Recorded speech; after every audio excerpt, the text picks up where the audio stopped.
Hai teman-teman netizen yang budiman, bijak, baik, benar, dan bahagia. Dan yang juga penggemar dan pecinta olahraga sepak bola. Oke, di video kali ini saya akan memberikan kesempatan bagi Bung Jos untuk opening.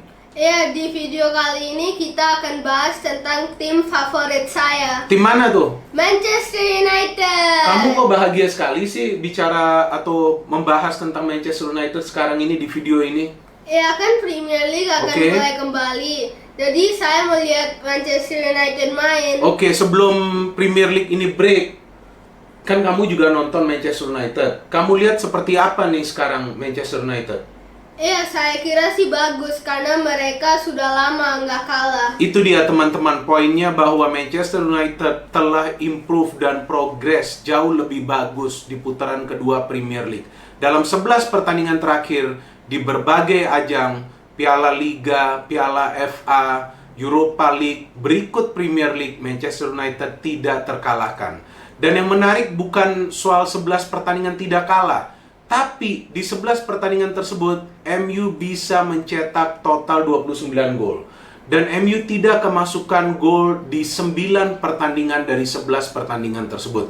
Ini menunjukkan bahwa MU telah menjadi tim yang stabil dalam urusan mencetak gol dan dalam menghentikan tim lawan untuk mencetak gol. Mereka bisa menang di kandang Chelsea, mereka bisa menang di kandang Manchester City meskipun tidak lolos ke tahap selanjutnya di Piala Liga, tapi mereka bisa menang. Bukan hanya pemain depan yang mencetak gol, memang Martial banyak mencetak gol, tapi ada Bruno Fernandes, ada Ighalo juga, kemudian ada Harry Maguire, bahkan Nemanja Matic yang di awal musim dilihat permainannya tidak impresif, sekarang ikut-ikutan main bagus. Fred juga sama halnya.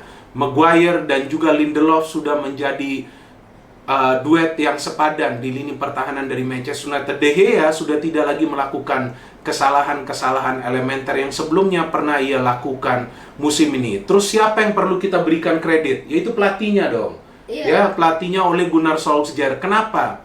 Karena dalam beberapa game, dalam 11 game tersebut, ia bisa merubah formasi, ia bisa juga menurunkan pemain-pemain yang berbeda posisinya di posisi yang tidak natural mereka, seperti Bruno Fernandes yang sempat dimainkan sebagai second striker, Bruno Fernandes yang pernah dimainkan sebagai attacking midfielder, Nemanja Matic yang bisa dimainkan sebagai gelandang tengah. Itu semua adalah untuk membuat tim-tim lawan tidak bisa membaca pola permainan dari Manchester United. Tapi dalam sisa pertandingan di Premier League, target Manchester United adalah untuk masuk ke top 4, peringkat 4 besar. Dimana saat ini kalau kita melihat klasmen sementara, sebetulnya nih klasmen sementara beda tipis untuk bisa meraih posisi keempat.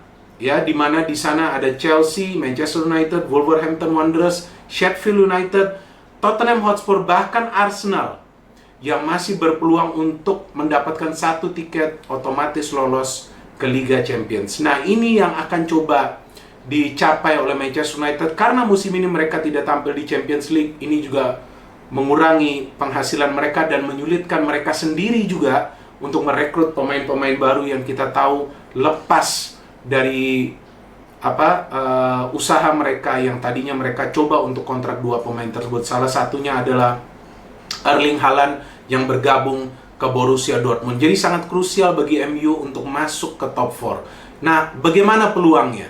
Kalau dilihat antara peluang Chelsea dan MU, kita harus realistis bahwa di atas kertas sebenarnya Manchester United lebih berpeluang. Bukan melihat dari 11 game terakhir yang mereka tidak terkalahkan, tapi dari sisa game yang mereka akan mainkan, ada 2 nih yang sebetulnya krusial. Yang pertama melawan Tottenham Hotspur di Tottenham, yang kedua melawan Sheffield United di kandang mereka sendiri.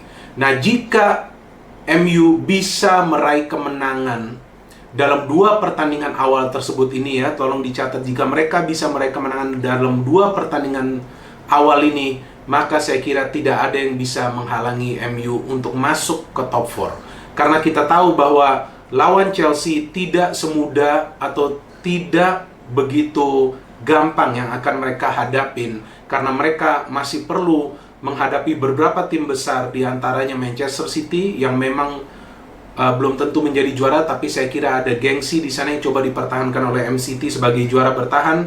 Kemudian mereka masih harus bermain melawan Liverpool. Oke, Liverpool anggap saja sudah juara, tapi bermain di kandang Liverpool belum tentu Liverpool akan melepas game tersebut. Dan Chelsea masih juga harus bertandang ke Sheffield United, tim yang juga dalam 4 game terakhir belum kalah di English Premier League, tim yang juga kuat. Jadi saya melihat bahwa peluang MU untuk masuk ke zona Liga Champions ini cukup besar. Nah, menurut Bung Jas gimana? Wajar gak nih saya menjagokan MU untuk masuk ke Liga Champions Ya, musim bisa. depan? Kenapa?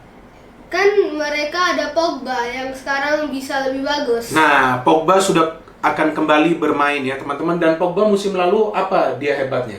Dia kan top scorer. Betul, top scorer dari Manchester United dengan 13 gol. Memang musim ini ia tidak banyak bermain, kabarnya cedera, tapi ia siap tempur.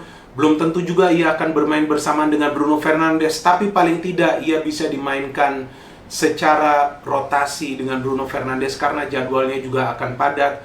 Tidak banyak waktu istirahat bagi klub yang akan sekarang memainkan sisa pertandingan di Premier League. Dan juga kita lihat bagaimana front line dari MU, Rashford dan Martial sudah jauh lebih produktif daripada musim lalu. Artinya MU sudah menjadi tim yang solid dengan mengandalkan 11 pemain di atas lapangan, bukan hanya 1 atau 2 pemain.